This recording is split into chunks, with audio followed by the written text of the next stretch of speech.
Welcome to Cruise Through HTX. My name is Freddie Cruz.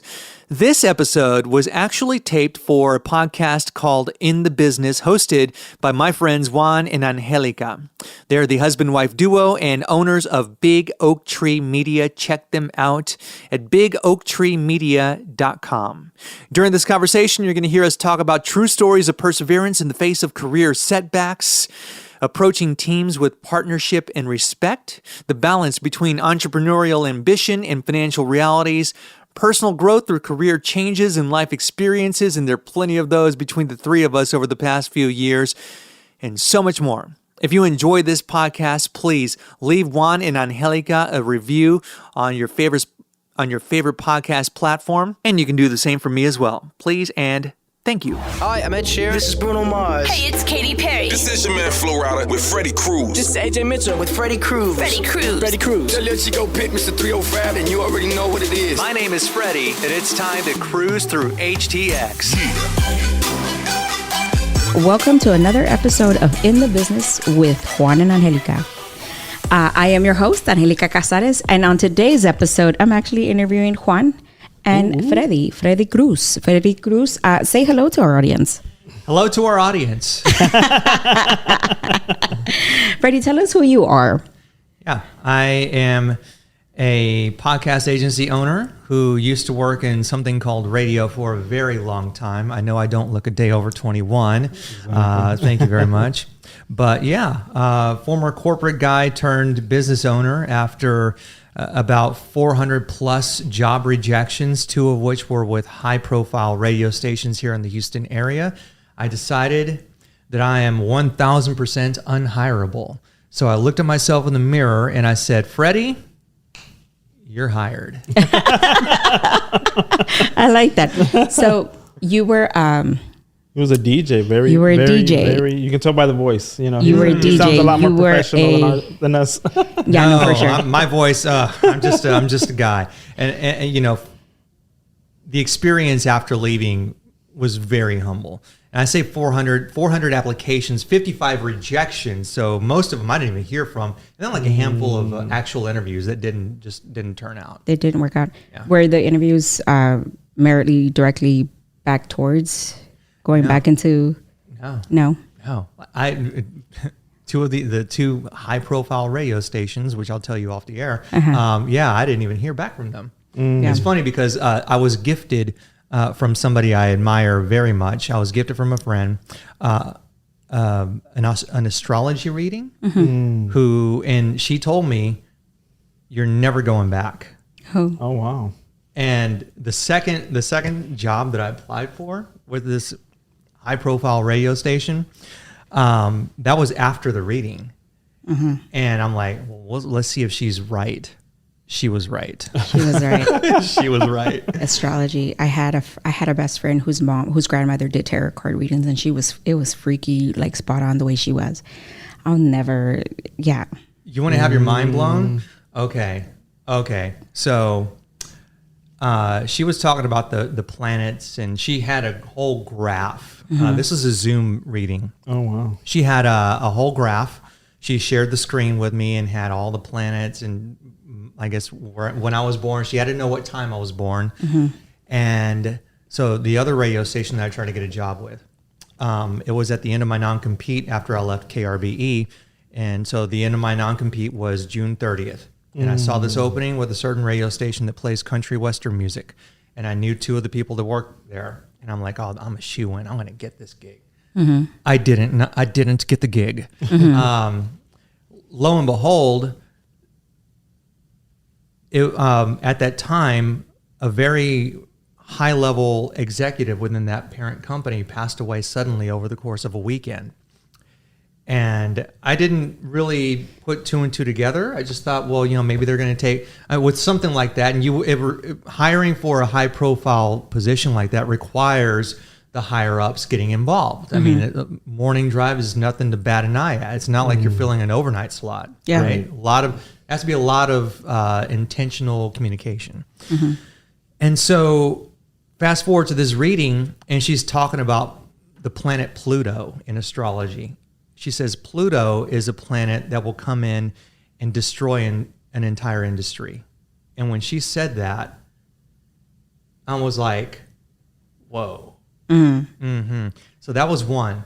Two, she goes, and keep in mind, I'm very open-minded. I don't not believe, yet I'm not 100% all in, but I don't not believe in it, if that makes sense. Yeah. This made me a believer.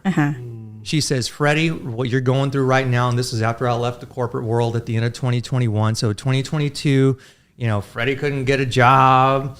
Freddie's a loser. Freddie's engaging in negative self-talk. Oh, who the hell did you think you were? You can get a job just because you worked at a damn radio station that won Marconi Awards, named after the guy who invented the radio. Who the hell do you think you are? And so she's telling me that this is the most disruptive time in your life since 1983. And let me tell you something. In 1983, there is no way for this woman to know this. In 1983, my parents got divorced. And you talk about the kind of impact it has on a human. Yeah. Yeah, I know. I'm like, okay, I'm all in. What else do you have to tell me? All she had to do was what do I need to know? All she had to sing was that video killed the radio star. I mean, tell me, and the pod star. Oh my God. if that is not so telling of what the world would have been, right? Yeah. So let's look 20 years back and see what the conversation was back then to see what our for future tells for us. Now Yeah. Freddie's also an author, though, right? Yeah. Oh, I can go on about that. Oh my goodness. So I got due to poor sales and change in direction, the publisher for my third book, not When America Fell Silent, that's the first one. The third one, Allow Me to Ruin Your Christmas, which came out in 2022.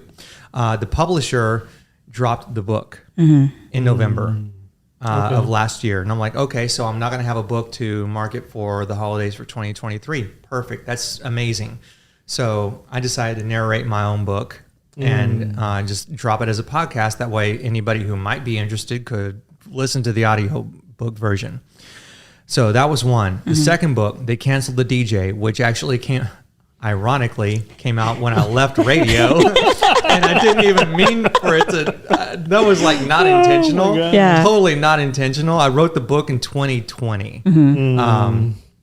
But yeah, so this publisher, her imprint went under. Oh man. And I'm lucky, apparently, because I've talked to people who tried to work with this person. I'm lucky that I even got a book because this person screwed over a bunch of people. Really? Who paid in advance to have a book. Oh my God. Yeah. So watch who you work with. Yeah. So, Yeah. okay. So to the conversation of like where you started, I think a lot of people on here know you, Juan, but they don't know you. So in terms of like communication, both of y'all work in communication. Again, y'all go way back. We've like sent 10,000 years. So really Ice quick, Age. Juan, can you, before you were a business owner, before you worked at a marketing agency, before you did all of this, 10 years ago, what did you do? Well, before all of this, I actually started as a journalist, as a print journalist, and I started by I would say like almost by accident, because I took one journalism class in my entire You liked it that much. in my entire college career. Because Yeah. I was working at the phone company back then, and my purpose in getting a degree, I was like, I'm gonna get a management job. So I'm like, I need a degree to get a management job. So but I settled on communications. So I did get a degree in communications, but I hadn't taken any journalism classes, and then I said, hey, you know what? That might be fun. I always liked writing as a kid. And I was like, that might be fun. I might try it. And I went on, took that class. And then in that class they told me about some internships, or somebody went in and said, you have to do an internship or you wasted 4 years of your life. And I was like, okay, I need to go to get some internships. So one of the internships that I did was at Univision here in Houston. And there, through a project we were doing, canvassing, I met a journalist at the Houston Chronicle who was a journalist or a columnist at the Houston Chronicle. And she's the one that connected me. And so I started out as a journalist, and I did that for as a freelancer mostly. I really wasn't ever like a staff writer for anybody, because I was for a Spanish newspaper for a couple of years, or not even a couple of years, maybe a year. No, it was a couple of years because you even moved to San Antonio. Rumbo. That's right. Yeah, that's right. I did that for. Do you remember that publication, Freddie? What's that? Rumbo. Rumbo. It was like a Spanish. It was a Spanish startup. magazine. It was a startup. No, it came. It was like a meteorite. It came and left. Yeah. It was an overnight sensation, and it quickly. Somebody millionaire had money, and they just dropped a bunch of like newspaper, like whatever's here in San Antonio and all sorts of other places. But they hired a lot of full time, amazing Spanish writers, and they had Juan was one. backing from Simon and Schuster was one of their and so they had a lot of funding to start this project. Yeah. But I think it just Spanish media at that time, especially print, was struggling, and I think it still is now, probably to a large degree. But I think all media, is pretty much struggling. But I did that for a couple years, and then went into public relations. My first job was at the airports. No, hold on. Before you go there, hold on. This episode of Cruise Through HTX is brought to you by my media company, Speak Podcasting, on the web at spekepodcasting.com in our first online course of 2024. I'm excited. It's called PodQuest, Cracking the Code to Creating a Binge-Worthy Show. This is for two types of people, all right?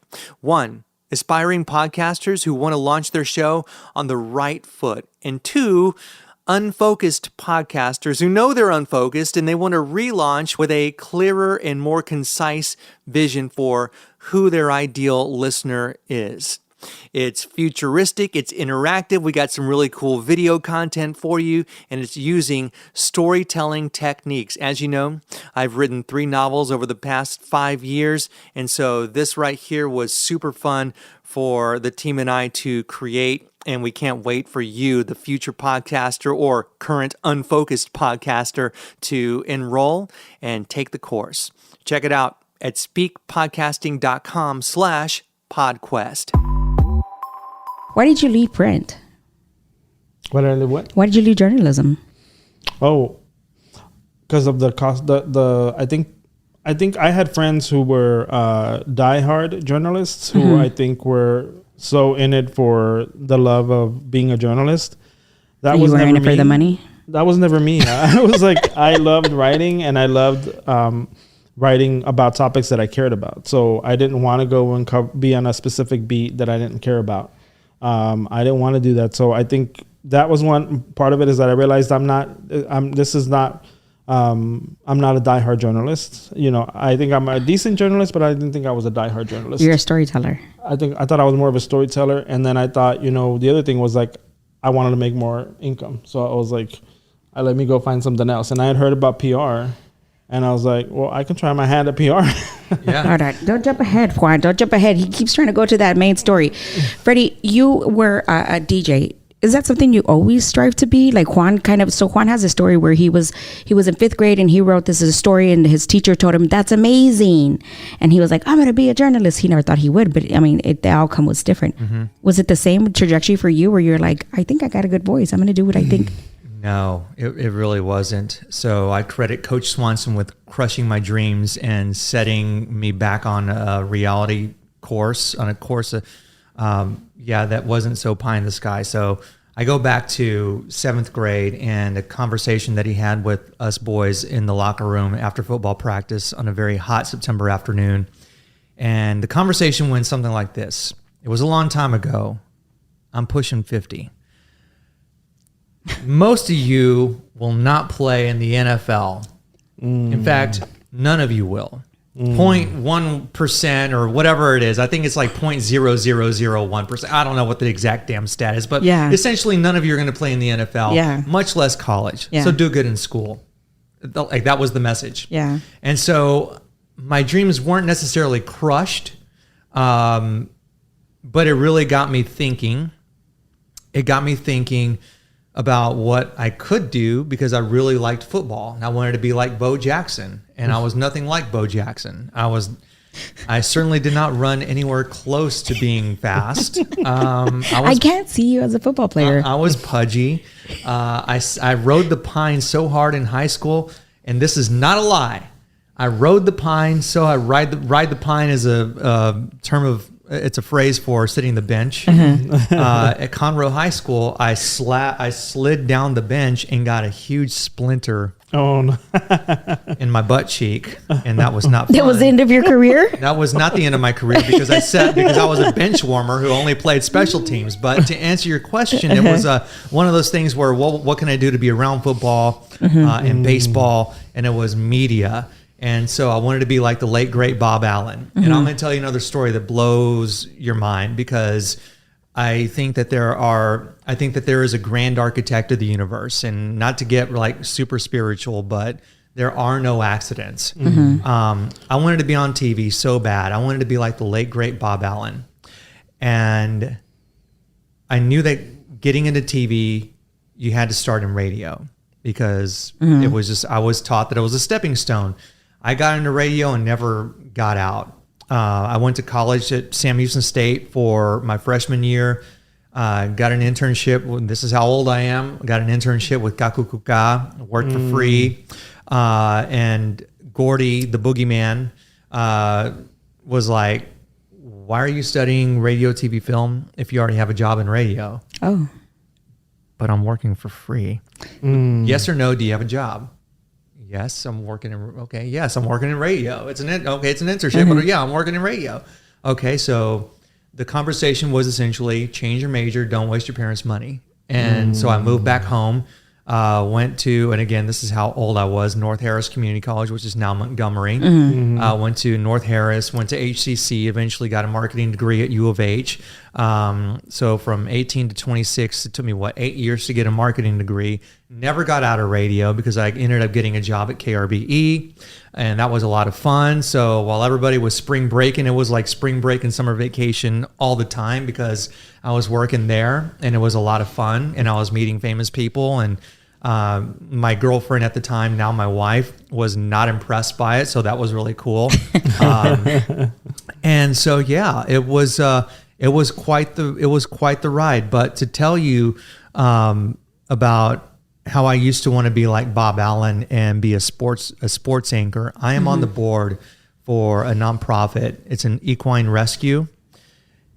It's called A Place for Peanut, and the founder, who is a dear friend of mine, her name is Megan Cardat, and she is Bob's fiance. Oh, wow. And you cannot make this kind of stuff up. Like, you talk about life just coming in full circle. And you know, when I thought about that for the first time, and I was on the phone with her, and talking about it, I had to fight back tears, because I was like, you know, that's some pretty, you know, that's some. We jokingly were talking about metaphysical on my podcast, right? But this is some stuff that you just can't. You cannot make this kind of stuff up. And to kind of take it a step further, my daughter, who would go with me to volunteer at A Place for Peanut, and still does. She now wants to get into equine veterinary studies. Not sure where exactly she wants to land, but she's going to LSU to study the veterinary sciences because of A Place for Peanut and because of Megan. And so that's like one of her heroes. That's so to awesome. Speak. And so, I mean, everything just comes back, and I guess the larger point is that there are things that you have no idea that will happen for you, with you, to you. There were people that are going to enter your life that you have no idea that they were meant to be there, that you would have never guessed 10 years prior or 20 years prior. I'd never met Bob. I want to be like him, and lo and behold, in 2017, I met on the same Sunday morning show, which I met you on. You know, I met Megan and Jane Edison, and that was when I met Casey Curry for the first time, back when she was on the TV. I mean, it's wild. Life is something. Yeah. Oh yeah. There's a reason the world is round, because things come back around. So I guess also, in addition to asking you guys, like, what was like for you while you were trying to pursue your career, you are both in a very different time of your life. For me, I like to call this the second the second start, right? So this is like the second chapter, and there's usually a trilogy, which is the third that happens later on when you slow down completely, and it's just a focus on you and how you want to live out your life. But at the second start, a lot of people find themselves again. They find they're different. They find they dig deep into their hobbies, or they dig deep into like who they are on a personal level with their family, their friends, and what they really want to learn. So when we were talking on your podcast, Freddie, I heard a lot of that, right? It was a lot of, yeah, I think I suck, but it doesn't even matter if I suck. I think I suck. I'm good at sucking. So this is what I want to do. This is what I'm trying to get at. If what I'm saying, does that any resonate true to both of you at any point? Like this is your second coming? Like this is your debut to who you are, truly being honest to yourself and the public and the rest of the world? I mean, I think there's definitely something to be said for at your 40s, kind of realizing that like, oh, you know what, like you come to a lot of realizations. Like, I'll share something kind of personal that for me, so we recently, like 2 years back, we moved to like part-time to Arkansas. I had always lived in Houston, I grew up in the Valley, but I always lived in Houston since like 10 years old up. So Texas is all I've known. I bet you fit in Arkansas. Yeah, he does actually. But, so we moved to Arkansas, and, I initially, was thinking of that as like, okay, we'll try it. But I didn't expect all the personal growth that I would have as a person, because there's so many realizations that I had, like being there on my own, without my community, without my family, without people that I've known, I feel like all my life, here in Houston. Now I'm like, okay, now you're here and it's just the two of you, and you guys got to figure out how to navigate in this new space. And in that process, I've learned like so much about myself. Like, what is it that I truly, enjoy? What is it that I truly want to do with my time? Like, what is it that I, truly care about, from moving forward from 40 plus? Like, I think we alluded to earlier on your podcast that I'm a workhorse, and I've always enjoyed that. I've always taken pride in that. But then I had to take a step back and say, what besides a workhorse am I?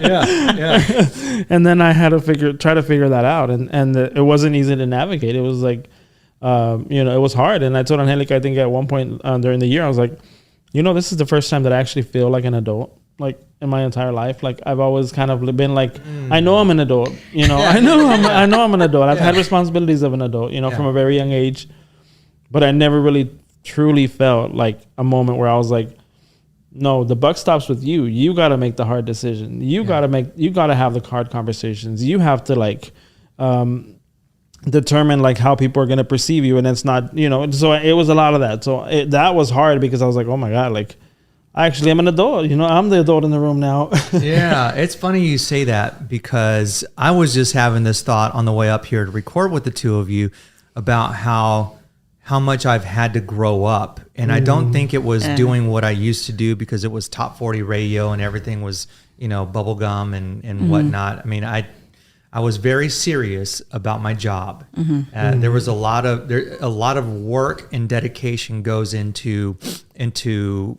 presenting the package of a 24/7 party. Yeah. And mixing it with news and local issues and whatnot. There's a lot. So I take it very seriously. And when people will hear me talking over a freaking Billie Eilish track and giving away $1,000, it sounds like fun, but I take it very serious. Yeah. There's a certain seriousness that goes into it. So it's not like I felt like a kid, but I was thinking about how much I really actually feel like an adult. I was on a fairly long conference call with a client, and I was talking about my video team, and I've never in my agency's young life really felt like I've always stuck up for them. It was different in this context because it was a new service that I had been rolling out. And so I was talking about them in this context for the first time. And it was the most that I had ever spoken about people that work with me that I hired. I shudder to say, oh, they work for me. My partners and my associates, they work with me and they're my team. So, it was different. It was cool because I'm like, hell yeah, that's my team. And did you feel the uncomfortableness in that? It's saying like, to sell not only yourself, but to sell other people so they can also make an income. It's very comfortable for you to be able to fail on your own. But when you bring others with you, was that uncomfortable? Thinking that you didn't even want to tell them that this is a possibility, an opportunity, because you didn't want to get their hypes up? Well, with this particular project, I actually hired them to do a video spec and an intro and an outro.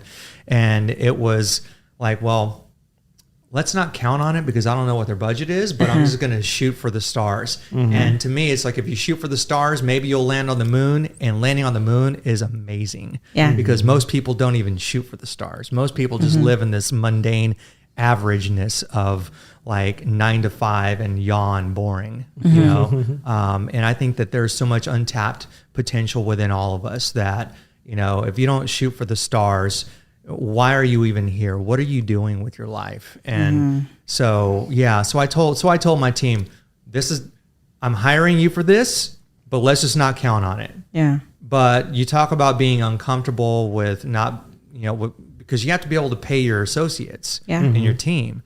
And I had to let go of a VA. And I had a VA. I had him for 2 months, and like, sometimes they just don't work out. And that's the hard part. Yeah. You feel bad. Yeah. Things happen, like not enough clients. Yeah. And it's like, sorry. And he was the nicest guy. Yeah. The nicest guy. And I really wish it would have worked out. And it didn't. Nicest doesn't pay the bills. No, nicest doesn't pay the bills. And it's like, what kind I'm not gonna expect you to work for free. And actually that was a conversation that we had on direct message, was like, I'll work for you for free. I'm like, no, I can't do that. I want to be able to pay you, and I'm not going to take advantage of you. Yeah. This isn't an internship. I hired you to be a part of my team, and I'm not going to hire you and then all of a sudden not pay. And I think something about maybe, I don't know, the currency exchange rate probably made him, I don't know, maybe it made him feel guilty, and that was why he wanted to work for free. I don't know. Yeah. But yeah. So talking about coming to terms of who you are now, if you could give that advice to another, we always have conversations about young women, and I do. I love talking about young women, young Latina women. But I have a son who's 21, and sometimes I feel, let's not go into the conversation with him, but what would you say to a young man who was in your position, who was trying to find a way to figure out what he wanted to do? Would you tell him, make the mistakes? Would you tell him, or what would you say? Is it different when you talk to a young man than when you talk to a young woman? I would say, like, I think for me, I would say put yourself out there, because I think, to what you were saying earlier, I think not a lot of people shoot for the stars. And I think, like, a lot of times we hold ourselves back because we're like, oh no, I don't think I can do that, or no, I don't belong there, or there's so many things that we say to ourselves. And I think sometimes even like culturally, like we can say to ourselves, like as young men, like, oh no, that's not something that I'm supposed to be like, that is for me, or that's not something that a guy does, or whatever. And I think there's so many things like that, even like emotionally, like that you can be like, oh no, we don't. I don't talk about my feelings, or I don't do this and that.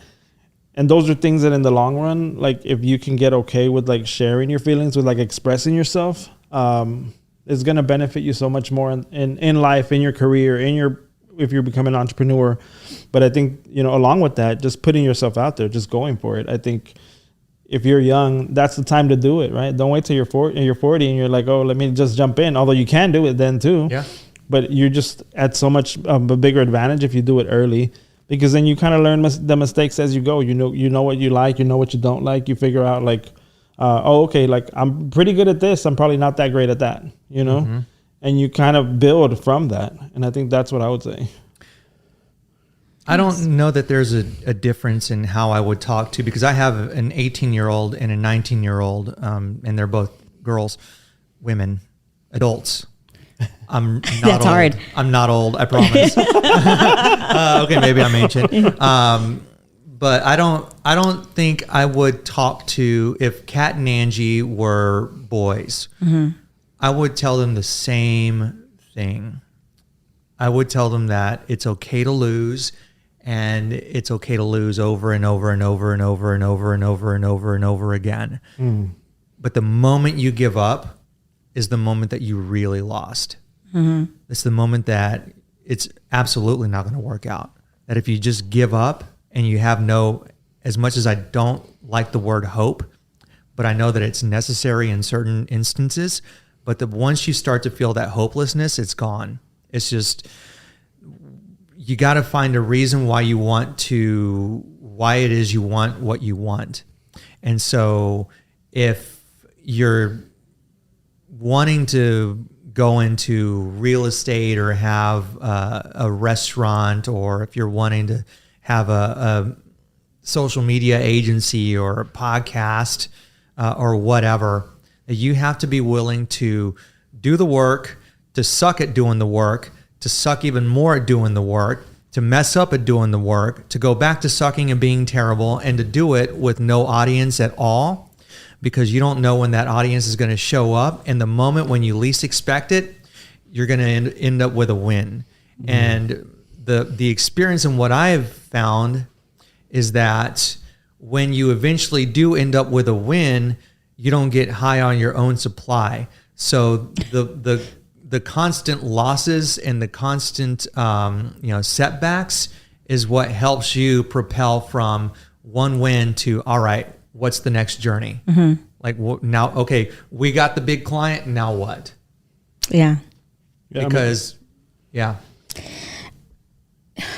I think as inevitably you're going to have setbacks. Inevitably you're going to have like things that you don't feel good about, failures, whether it's a relationship, whether it's a job that you got fired from, or maybe it's a business that you started and that fails. You're going to have those setbacks, and you're going to happen throughout your life, all along your life. Even like talking about a divorce, like that can feel like a setback as well. So I think there's so many things along your life, and if you don't set yourself up to like be able to like at least handle it, or at least like work through it, then you're just, whenever anything happens, you're not going to be able to handle it. Yeah. When I was working before going to school, and I had like a 9 to 5, right? I used to dread going to work, and not because I didn't like it, but because the fact that I was completely dependent on somebody else, and my pay was always the same.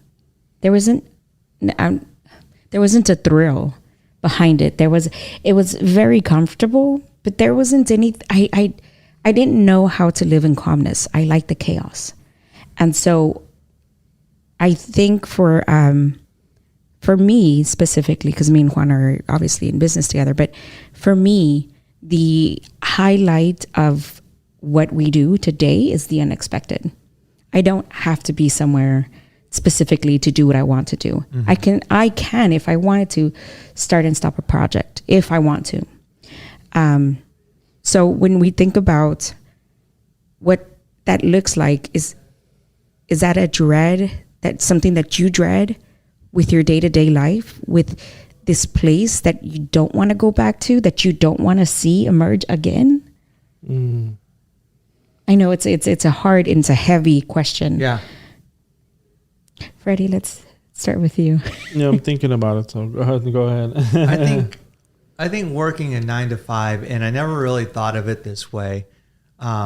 Is it Nicholas Nassim Taleb had written something about the 2 most addictive things are cocaine and a bi-monthly paycheck. And so going back to what you were talking about, it's like it's comfortable and you know that it's there. Yeah. And so I never really saw the bi-weekly paycheck as being something that, I'm dependent on it. Oh, gotta give me that check. Gotta go back in. Gotta show up at work. And it's the same thing over and over and over again. And look, I used to love what I did. It was a lot of fun. I got out while it was still fun, and they offered me a pay cut, and I refused. But I will tell you that it's just, I didn't realize how much I had set myself back. And again, I don't regret doing and being in that same world, in the same position for 16 years. But it does come with a price. And I think the price is complacency. And you don't really realize just how small you are in the world until you have to upend what you're doing. And I am afraid, I am so scared right now that Juan is going to bleed out from his lip from his shaving accident. At some point, one of us we got to address that, because I'm 911. like, I keep dabbing my face because I cut my face with a razor on the way over here. So speaking of that, Freddie, Juan, you are very, like, you look very uncomfortable with your lip. I'm so sorry you're in the middle for this one. But so when you talk about, Freddie, when you talk about like that you're not regretful for what you did in the past and how you worked and where you got to where you are today, right? I don't think there's anything wrong with those who really do like working the 9 to 5, where they like their nights. We need those. Yeah. They like that. They like their weekends free. They want to do whatever they want. I don't think there's absolutely anything like to shudder about, like, oh my God, I can never do that. No, those people exist. They're organized and they're amazing, and they know what they have planners. They got 3 planners. I buy 10 and I still can't keep one together. Like, I think it's amazing. I honestly do believe it's amazing. They have a lot of qualities. They have a lot of things that they can bring, obviously, to Mother Earth and be able to give what we need, right? But again, when I say I dread like the 9 to 5, I was physically nauseous sometimes, to where I could not. And I was like, okay, I have a problem. I have an addiction to not wanting to, because I get nauseous. Like, I was literally nauseous over it. And I didn't want to do what I wanted to do. And I didn't want to perceive, like, I was like, oh yeah, I'm just, I'm too good for a 9 to 5. But it was going to make me very unhappy. And I knew that. For me, I felt like that was the only thing out there, for a long time. I thought that was the only way, to have a 9 to 5 and to get the semi, monthly payment. And that was, that was what you did. There was nothing else. And so, to like think beyond that, I think is a challenge. And I think one thing that I've been thinking about, back to my like realization that I'm an adult in my 40s, like one of the things that I've been thinking about like a lot lately, there's a story that my family likes to tell about me, that when I was very little, we lived in the Valley, and there was mostly like either you were Mexican or you were Caucasian. And a lot of the Mexican people would sit in the back of the church, and most of the Caucasian people would sit in the front of the church. Not because we were segregated, but that's just the way people sat. And my family would always make fun of me because they're like, oh, since he was little, Juan would run to the front and he would sit up in the front with his friends, and we'd be like, Juan, come back here. And I think sometimes you think about, like, now I've been thinking a lot about like how as a child you already have a lot of who you are formed, but then we go through so much BS that kind of alters that, twists that, and then you forget who you really are. Yeah. And so I feel like now, like, I'm like, when I think about me at that age, I'm like, I already had that, like, fearlessness of just being like, I'm just gonna try this. I'm just gonna put myself out there. And I'm like, wow, like, had I like tapped into that, had I realized that so much sooner, like, who knows what else I would have been able to do. Right. Yeah. It's unfortunate because it just seems to be beaten out of us. Yeah. Out of everybody. And the ones that it's not beaten out of, they're the ones that are going to the principal's office and getting suspended. And getting that beaten out of you, right? Yeah. To be complacent, to fall in line. To be the things that we need everybody else to be. Yeah. My mentor actually told me, it's like, a lot of the schooling is just to prepare you for that position, exactly, that 9 to 5. Exactly. So you're invested from the very beginning. Mm-hmm. We teach you to be invested from the very beginning. Yeah. And I was like, I never thought of it like that. Yeah. They don't teach you the independence. They teach you how to do your job good. We want workers. Yeah. We want workers. It's my daughter told me, you should know about the Rockefellers and the worker quote, and she showed me something that she saw on TikTok, and I mean, and that's the fun thing about having an adult kid, is that you can have like these wild conversations, amazing conversations, and it's crazy just seeing how a young adult can form their view of the world. And sometimes it's like, dad has to dial you back a little bit because that's not how it works. But, figuring out and to kind of circle back to what you would tell somebody, whether it's a female or a male, it's putting yourself out there. It's allowing yourself to screw up and learn from what it is that didn't go right, and just keep reiterating. And another one of those kind of full circle things too is, I'm in my late 40s, which and my kids are 18 and 19. So transitioning from corporate life to now failing into a business ownership. It's my children who are in a really large transition. They're having to see their father go through a transition. And I think that it's kind of getting back to the metaphysical, that I think it's the big guy upstairs saying, teaching everybody a lesson like, hey, the people around you that you're closest to, you need to see them fail so that you can see that it's okay as you enter adulthood, that it's okay to get it wrong many times. But as long as you wake up and you fight another day, then something's eventually going to go right and you'll succeed. And don't be a douchebag. And I think that's very true. Be nice and kind where you do it. Yeah. I think that's very true, because I think we tend to romanticize a lot of our like the way that we grew up, or the way that things happened, in our personal stories. We tend to sometimes romanticize those things and be like, oh, we had great memories of this, great memories of that. And I say that because, I had a blog that I started in 2010, and I focused a lot on, these really charming stories about my family that, were like, I remembered so, in like, I romanticized it, and I was like, oh my God, these stories are so like, special to me, and I wanted them to be special to everybody else.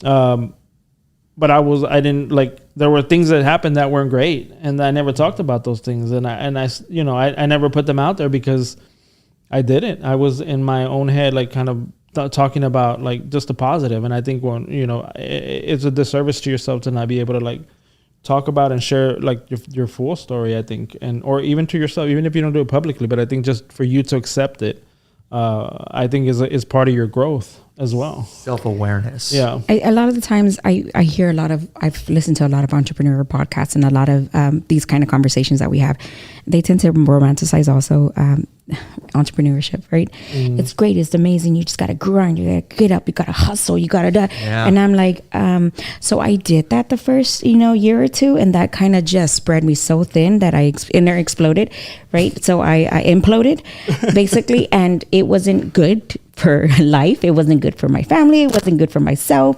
It just got stressful, and it wasn't like all that great. But then you have those who just self-pity, right? The thing that you were talking about earlier, who just self-pity that nobody wants to work anymore. Nobody wants to work with me. They don't know what's good. And I'm like, well, I don't know if they know what's good. Maybe they're just not looking for your service. Maybe it's your service.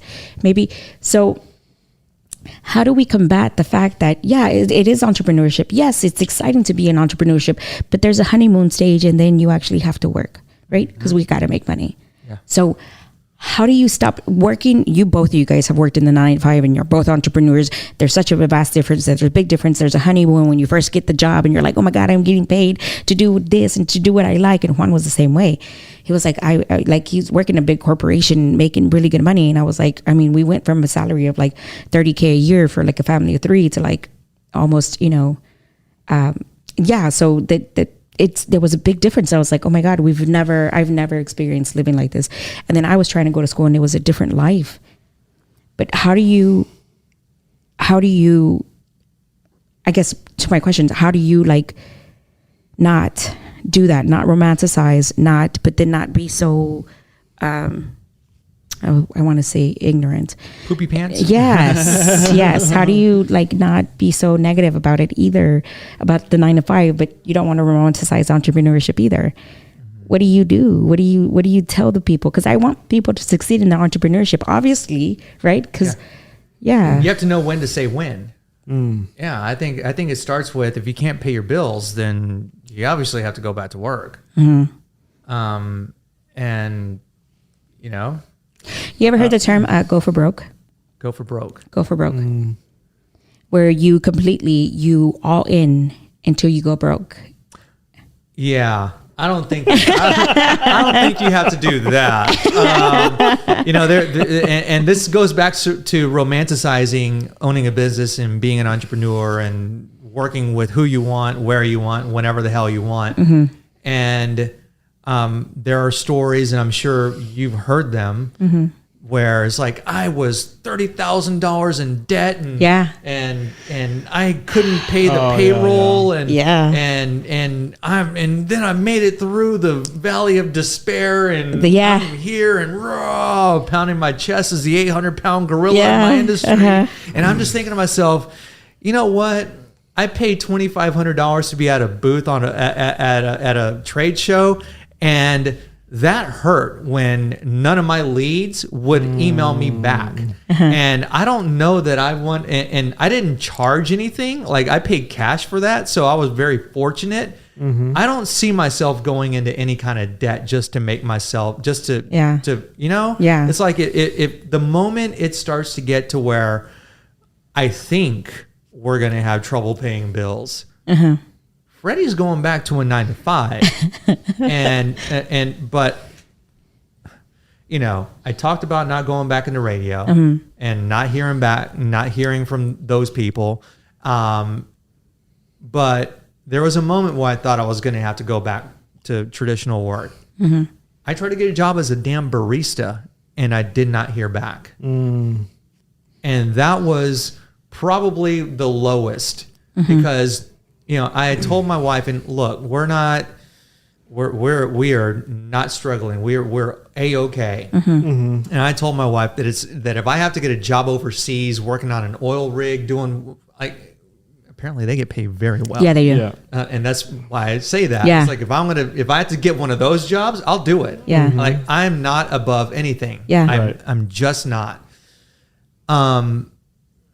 That was a low point because I had always told her nothing is beneath me. I wasn't taught that growing up. And I mean, you know, I'll never get to that point. I'm just saying that if I got to be on the street begging for money, I mean, you know, okay. Yeah. Whatever. I'll work at a fast food, but I mean, like, that was close. I tried to get a job at a high-end coffee shop as a barista, and they wouldn't even call me back. The reality is you were probably overqualified. That's the thing. That's what I heard, and I'm like, you know, but let me tell you something, Juan. But in the moment, it doesn't feel good. Yeah, it doesn't feel good. No, because you're like, all right, I can't even get a job at a damn coffee shop. Are you kidding me right now? Like, what the hell? Like, who am I? Who am I? But you have to like do the opposite of when people like spruce up their resumes. You had to like take your resume, dumb it down or something. Man. Take stuff off your resume. Shift hours. Only put the overnight shift But hours. to your point of like you have to know when is when. I think you also have to know when it's time to think about your business first, and you might have to let employees go. You might have to do layoffs. You might have to like get out of a partnership. You have to think about those things and realize when it's time to do that, and get to a point where you can do it and not think about it too much. Because we made the mistake at some points where we thought too long. We let things go for too long, and then we had to get to the point where we were like, you know what? No, we have to, like, when it's time to do something, we have to do it, and that's it. What hurts when it goes for too long is that the money suffers. Yeah. And it starts to pull at your pocket, and you're like, I am burning holes. Yeah. So I think that's a really good point. When to say when, on both ends, like whether it's time to go into a job or whether it's time to, maybe cut some part of your team, or, maybe get out of a partnership that's not working out for you. I think you have to know like when is when too. Yeah. I mean. Yeah. Okay. No, I think we can go on with this conversation, pero I'm going to be honest, guys. We gotta wrap this one up. Perhaps at some point we can get back on and we can have this like in-depth conversations. I think with more time, definitely, Freddie. I love the things that you're saying. I think we got to know a lot more of Juan. Thank you for participating the way you did. And no, he did not bleed out. So sorry about that. Thank God. But with that being said, if you're listening to the audio, you're gonna have to watch the video. To they're talk like, to know what the we're hell's talking going on? What do you mean bleed out? What's going on? Looks like Dracula up in here. But with that being said, Freddie, can you tell everyone where they can find you? Yeah, I'm on Instagram and on Facebook, the Freddie Cruz, or the Freddie, THE, Freddie Cruz, and speakpodcasting.com. Speak is named after my dogs, Sparrow and Zeke, who I got from Citizens for Animal Protection. I do some of the marketing work for them as well. So I'm walking the walk about working a job and operating the business on the side, and doing what's necessary, doing what's required, and loving every minute of it. And so, Speak, SPEKE podcasting.com. And thank you so much for having me on. Absolutely. It's been a pleasure. Thank you so much, Freddie. This was awesome. I mean, I've known you for several years, but I feel like I know you so much better now. Yeah, me too. Yeah. Bueno, with that being said, thank you. And then we'll see you next time. Bye. Hasta luego.